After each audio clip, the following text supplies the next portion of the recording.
وہی اس کائنات کا بنانے والا ہے۔ دیکھیں ایک عام چیز ذہنوں میں آتی ہے، اللہ کا وجود کا لوگ انکار کرتے ہیں۔ اب اللہ کا وجود کا انکار گویا انسان کا اپنا انکار ہے۔ اگر کوئی چھڑی یا سوٹا آپ اس میں سے کوئی آواز نکال دے پتھر کی تو آپ فوراً حیران ہو جائیں گے، یہ بڑا کمال کا جادوگر ہے، اس نے لکڑی میں سے پتھر کی آواز نکال دی ہے۔ لیکن جب ہم غور کرتے ہیں پتہ چلتا ہے انسان مٹی تھا نا، مٹی کا پتلا تھا، اللہ نے اپنی روح پھونکی اس میں اور وہ اس کے اندر یہ ساری چیزیں۔ اب انسان کے اندر قوت بھی ہے، ارادہ بھی ہے، شعور بھی ہے، وہ دیکھتا بھی ہے، وہ سنتا بھی ہے، وہ بولتا بھی ہے، وہ پلاننگ بھی کرتا ہے۔ یہ ساری کی ساری صفات کب آئیں؟ جب اللہ نے انسان کے اندر اپنی روح پھونکی۔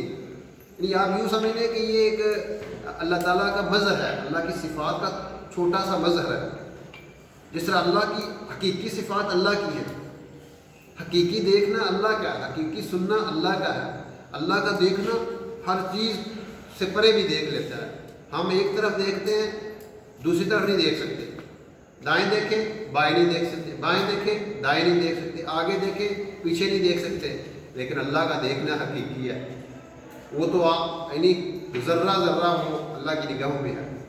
اس لیے جب کوئی بندہ اللہ کا انکار کرتا ہے وہ اپنا انکار کر رہا ہوتا ہے کہ یہ اللہ نے اپنی قدرت سے انسان کو وجود دیا، اس کا وجود تھا ہی نہیں، مٹی سے بنایا، اس کے اندر روح پھونکی اور اس کے اندر ساری کی ساری چیزیں اپنی ودیت کر دی۔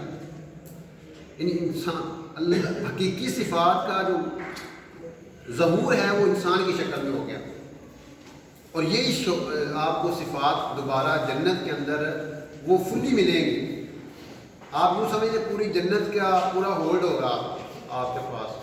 جس طرح اس وقت انسان نے اتنا ترقی کر لی ہے کہ وہ ایک ریموٹ سے میزائل چلا لیتا ہے، ایک ریموٹ سے سیٹلائٹ کنٹرول کر لیتا ہے، ایک ریموٹ سے کیا ہو رہا ہے۔ بالکل ایسے ہی اب اللہ کی قوت اور قدرت کتنی ہے، اگر ہم اللہ کا انکار کرتے ہیں ہم اپنا بھی انکار کر لیتے ہیں۔